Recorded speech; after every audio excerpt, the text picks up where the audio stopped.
Hello guys, welcome to new blog. तुमचं आमच्या ब्लॉगमध्ये स्वागत आहे. तर आज आम्ही कामानिमित्त बाहेर गेलो होतो आणि 2 दिवस झालं महाबळेश्वरमध्ये खूप ऊन पडलं होतं. चांगलं ऊन होतं, थोडं उघडलं होतं म्हणून बरं वाटत होतं.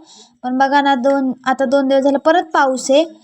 आणि हे आमचं मेन मार्केटचा रोड आहे आणि हे आमचं महाबळेश्वरचं पोलीस स्टेशन आहे. इकडं पण मार्केट आहे आणि इकडं पण मार्केट आहे. आणि हे माझ्या घरी जायचा रस्ता आहे, म्हणजे आमच्या घरचा जायचा रस्ता आहे. आणि आमचं एवढं काय तुम्हाला दिसणार नाही आता, कारण की पाऊस आहे, त्या धुक्यामध्ये तुम्हाला काय दिसणार नाही. आणि मी आणि मम्मी आलो होतो. ही मम्मी गाडी चालवते आणि मी व्हिडिओ काढत होते. आज दादूला आम्ही आणलं नव्हतं. आज दादूला आम्ही चोरून आलो होतो. त्याला सांगितलंच नाही की आम्ही मार्केटला गेलो आहे. आणि बघा मी आता कुठे चालले तुम्हाला दाखवतेच. आणि हे बघा मी आले केक शॉपमध्ये. त्याचं कारण आहे की आज माझ्या भावाचा बड्डे आहे, म्हणजेच दादूचा बड्डे आहे. आम्ही त्याच्यासाठी केक घ्यायला आलो आहे. आणि हे बघा हे ह्यात आम्ही कन्फ्यूज होतो, मी आणि मम्मी, की कोणता केक घ्यायचा. ते आम्ही तुम्हाला नेक्स्ट ब्लॉगमध्ये दाखवलंच बड्डेच्या, की मी कोणता केक घेतला. आणि त्यानंतर आम्ही गेलो गिफ्ट घ्यायला त्याच्यासाठी, म्हणजे मी त्याला गिफ्ट देत होते. आणि ही पुढं चालली ती मम्मी आहे. बघा आमच्या इथं असं जायला लागतं पावसामध्ये, काय करणार, खूप पाऊस पडतो आणि छत्रीचं तर काही कामच होत नाही. आणि आलो आहे मी आता मॉलमध्ये गिफ्ट घ्यायला. ते तुम्हाला दाखवतोच पुढच्या ब्लॉगमध्ये की काय आम्ही गिफ्ट घेतलं आहे. आणि ते तुम्हाला दिसेलच, ते तुम्हाला समजेलच की आता थोडं पुढं व्हिडिओमध्ये की आम्ही काय घेतलं आहे. नेक्स्ट ब्लॉगची पण गरज नाही. आणि हा आमचा मॉल आहे, सध्याला आता छोटाच मॉल आहे. आणि आता सगळे दुकानं बंद आहेत पावसामुळं, 5 वाजलेत. आणि ना तुम्हाला सांगू का, आमचा दादू म्हणते मी, पण त्याचं खरं नाव स्वराज आहे. आणि तो माझ्यापेक्षा लहान आहे आणि मी तरी त्याला दादू बोलते. हे बघा आम्ही आलो होतो इथं कपड्यांच्या दुकानामध्ये त्याच्यासाठी टी शर्ट घेण्यासाठी. म्हणजे मी पहिला टी शर्ट घेऊन गेले होते कॉलेजमधनं जाताना घरी, पण तो त्याला बसला नाही. त्यानंतर मी मम्मीला घेऊन आले. मम्मीला त्याची साईज बरोबर माहिती आहे ना, म्हणून मम्मीलाच घेऊन आले. नंतर त्याला काही सांगितलंच नाही की आम्ही त्याला आलो आहे. आणि मग आम्ही टी शर्ट घेतला आणि आम्ही निघालो परत घरच्या दिशेने, कारण की आम्ही ना केक ऑर्डर करून ठेवला होता, केक घेतला नव्हता. नंतर आम्ही परत जाऊन केक घेतला. आणि हे बघा आमचं मॉलचा रस्ता आहे. इथून म्हणजे 2 रस्ते आहेत, खालनं पण एक आहे, वरनं पण एक आहे. हे मम्मी चालले आणि मम्मी मला ओरडते की तुला कळत नाही का घ्यायचं असं तसं. आणि मी गप ऐकत व्हिडिओ काढत चालले पाटणं.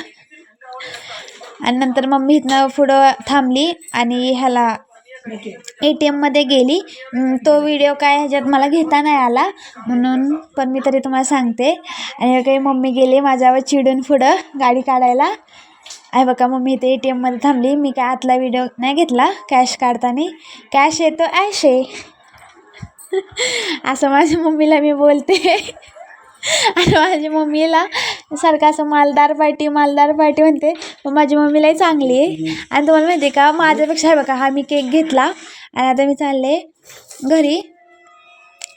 आता आम्ही बघू, दादूला सरप्राईज देणार आहे संध्याकाळी. आता दादूचं रिॲक्शनचे मी व्हिडिओ काढायला संध्याकाळी. आणि तुम्हाला सांगू का, त्याला आता लहानपणी होतं, पण आता काय त्याला एवढं बड्डेचं काय नसतं असं. आणि सारखं असं मम्मीला म्हणत असतो, कशाला करतीस मम्मी तू माझा बड्डे. आता मी लहान नाही, मोठा झालो आहे. पण मम्मीला लई. आणि तुम्हाला माहिती आहे का, मम्मीचा तो सगळ्यात लाडका आहे. मम्मीचा सगळ्यात जास्त जीव त्याच्यावर आहे, कितीही काय झालं तरी. मग आता रडणार पडणार. आणि दादूच्या एक बड्डेचं वैशिष्ट्य सांगू का, दरवर्षी दादूच्या बड्डेला कितीही तयारी केली तरी दादूचा बड्डे होत नाही. आणि आता ह्या वर्षी आम्ही तयारी केली तर ज्याचा बड्डे त्यालाच नको वाटतोय त्याचा बड्डे. त्याला त्याच्या मित्रांबरोबर आवडतो बड्डे सेलिब्रेट करायला आता. पण माझ्या मम्मीचा त्याच्यावर लई जीव असल्यामुळे मम्मी तर सगळं करणारच त्याच्यासाठी. रडणार पडणार आणि काही नसलं ना तरी त्याच्यासाठी सगळं आणणार. तिला आता तुम्हाला खरं सांगू का, आजचं तिला इतकं बरं नाही ना, तिचं तोंड वगैरे खूप सुजलं आहे.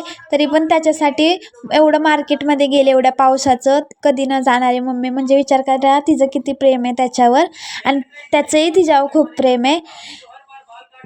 आणि हा आमचा घराचा रस्ता आहे. इथनं असं बघा, असं वाटतंय ना आम्ही पूर्ण जंगलात आहे. आणि असं वाटतं लय जंगलात आहे.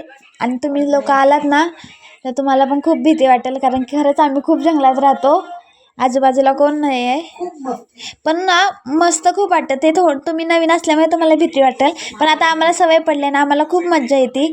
आणि आम्हाला ह्या पावसाचंही काय वाटत नाही.